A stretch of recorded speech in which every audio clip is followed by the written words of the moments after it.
Hello, everyone. This is the Sleeping Wendigo, and thank you again for joining me on another episode of SCP-Saturdays. On this episode, we'll be covering SCP-1265, Object Class Euclid, Special Containment Procedures. Site 1265, which contains SCP-1265, is to be publicly maintained as a wildlife reserve by the Safe and Clean Plant Initiative, a Foundation front company. Scientific discoveries made by the Foundation regarding wildlife within 1265 may be published following corresponding evidence being found in the fossil record. Civilians wishing to travel through SCP 1265 are to be treated with Class D amnestics in order to be unable to remember instances of 1265A that they come into contact with. All untreated civilians found to have come in contact with 1265A instances are to be treated with Class A amnestics, implanted with false memories, and released. Every 6 months, eggs laid by instances of 1265A are to be harvested and incubated and studied before being released into the wild at maturity. Full procedures of care of young specimens of 1265A, including imprinting procedures. See Document 1265I. Description: SCP-1265 is an irregularly shaped area of land measuring 50 kilometers within the Congo Basin, Africa. SCP-1265 is mostly contained within the Democratic Republic of the Congo, but approximately 15 kilometers is contained within the neighboring Republic of the Congo. The majority of SCP-1265 is uninhabited, save for some local tribe villages, and contains flora typical of the Congo Basin. SCP-1265 is inhabited by several species known to be extinct, mostly from the clade Dinosauria. These animals, collectively designated as SCP-1265A, appear spontaneously in groups of 5, approximately once every 30 days, and are not necessarily found in the fossil record within Africa. Instead, they appear to be selected based on the climate they lived in during the Mesozoic era. Instances of 1265A are incapable of leaving 1265, as they dematerialize upon crossing the border of SCP-1265 and reappear within an area within 3 kilometers of the border. Sedated 1265A are also not chosen based on one particular period of the Mesozoic, but the Cretaceous and Jurassic are the most well represented, with sparse instances of Triassic period dinosaurs. In addition, several non-dinosaur reptilians, such as pterosaurs, are known to exist within 1265, but are not commonly seen. SCP-1265A instances, even carnivores, show no aggression or fear towards humans unless provoked. The data of 3 Foundation personnel killed by 1265 have died as a result of accidentally provoking a 1265 instance, as opposed to being actively hunted by a carnivore species of 1265A. Notably, there are a few large carnivores or herbivore dinosaurs present as 1265A instances, and a lack of dinosaur species whose fossils have been found in North America. For example, species such as the Tyrannosaurus rex and Brachiosaurus have never been cited in 1265A, but species such as Spinosaurus and Kentrosaurus are relatively common. Proportionally speaking, there is a ratio of 1 to 5 ratio of non-American dinosaurs to American dinosaurs. Finally, there are several instances of SCP-1265A that have not yet been discovered in the fossil record. Collectively known as SCP-1265A, SCP-1265A instances are known to being unusually aggressive and will often charge and attempt to attack researchers and other animals within 1265A indiscriminately. As of yet, Foundation researchers have been unable to determine the origin of most instances of 1265A. Some have been found in the fossil record, and as such have been reclassified as SCP-1265A. Notably, 1265-A instances reclassified as 1265A usually lose all aggressive tendencies. SCP-1265-A is believed to have existed for at least 200 years, according to historical records. Several instances of 1265-A have been integrated into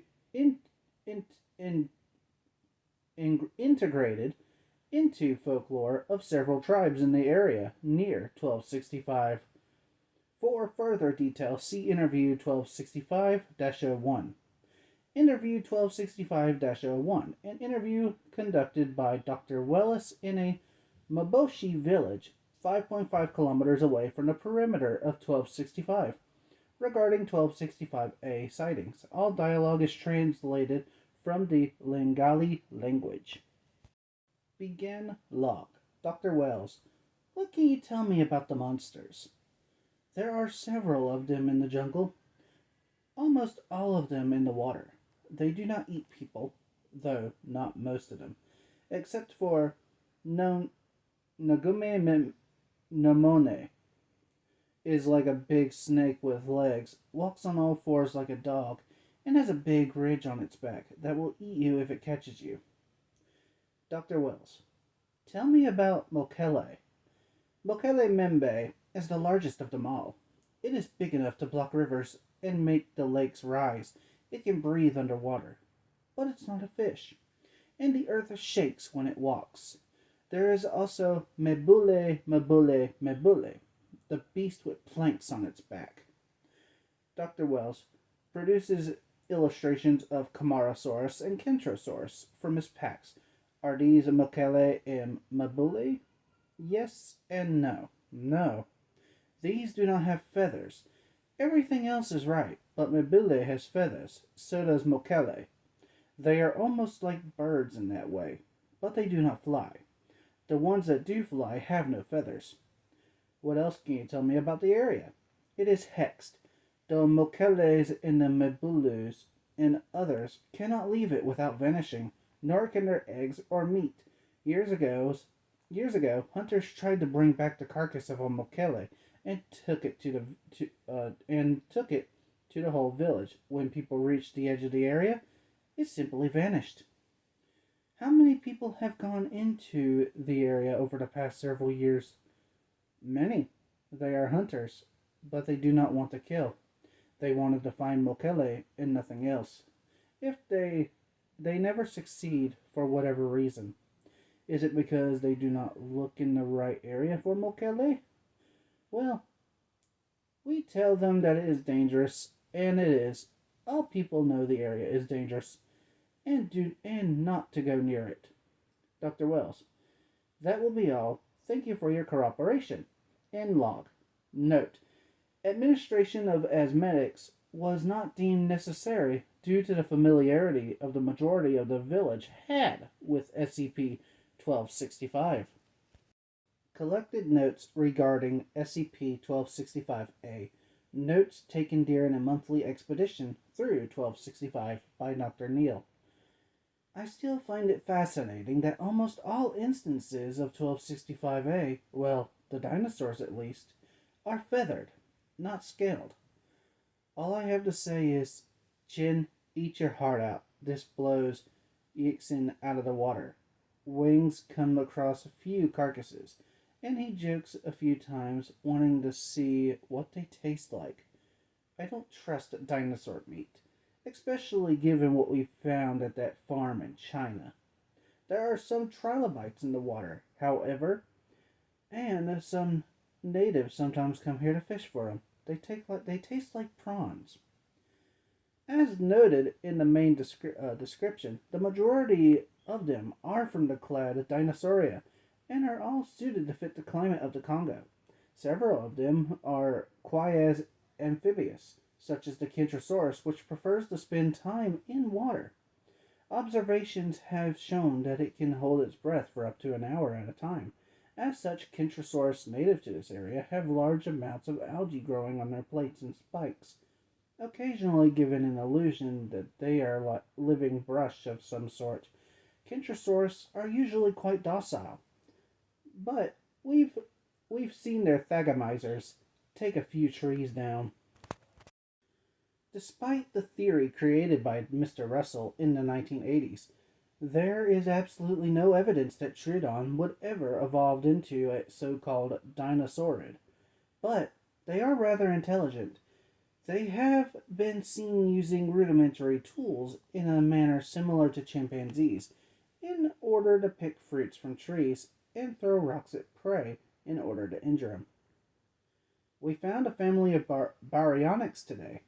As it turns out, they're semi-aquatic and use their tails to shoot through the water after fish and chop them up like a crocodile or gharials.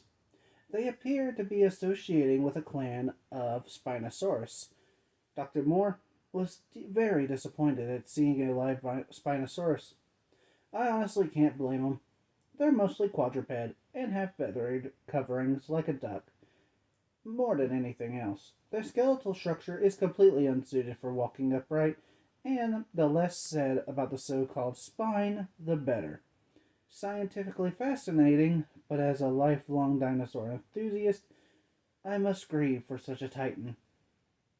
We've made an incredible discovery. A four-winged dinosaur, with wings on both its arms and legs. Wang speculates that it's a completely new species of Microraptor, native to Asia. It's colored like a raven. Its plumage is iridescent black. Since it has not been found in the record, it is a instance. And those things are tetchy. Wang nearly got his finger bitten off sedating it. If it's ever found in a fossil record, we'll name it properly.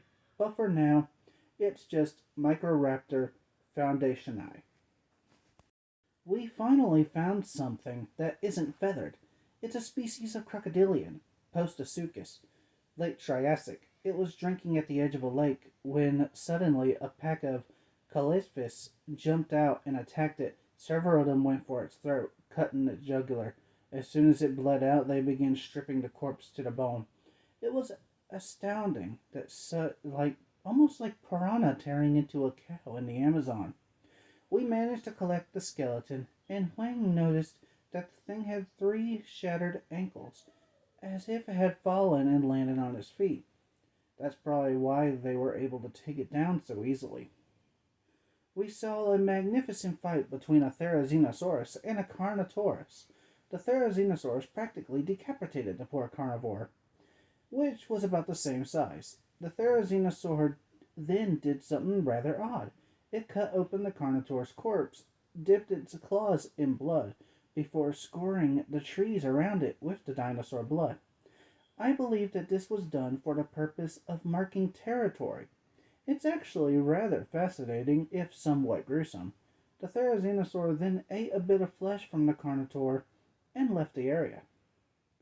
Dr. Moore had apparently never seen a Dilophosaurus outside a certain movie. He was absolutely shocked when he saw one, and it wasn't a 2-meter long creature that acted like a dog. Rather, a 6-meter long creature that looked like it could bite off his head. It ran away, but we managed to get some good pictures. Also found some footprints of an unknown sauropod. I honestly have no idea what on earth we saw today. We found a new instance of SCP-1265-A. It appeared to be a ceratopsian with a single horn and 4 short, stumpy legs, but it had a long tail dragging along the ground, uncharacteristic of ceratopsians, and didn't have a frill of any sort. Instead, it seemed to have floppy ears near the top of its head, and it was quite aggressive and engaged in combat with a Pachyrhinosaurus for unknown reasons. It ended up goring the poor thing. We decided to head back to site after that. Footnotes. Objects such as SCP-346 suggest that anomalies similar to 1265 may exist elsewhere, though no additional instances have been found. roughly a large python. It is believed that this it is believed to be an exaggeration to date, with no instances of 1265A consuming humans have been found. One who blocks rivers. Pei Jin Shin was one of three paleontologists who described a fossil of Spinoceropteryx prima in 1998, issued to Nature of the Zhaixin Foundation in Lingyang, China. Started producing fossil evidence of feathered dinosaurs in the 1990s, with Spinoceropteryx being one of the first to bear feathers imprinting. Clinical term for the spikes at the end of a stegosaur's tail, which is known as a thagomizer. Hello everyone, this is the Sleeping Wendigo, and I hope you'd enjoyed this video of SCP-Saturdays. If you did, please remember to leave a like, share, and subscribe so you don't miss another video. And don't forget to check out the links in the description below. And as always, I will see you all next time.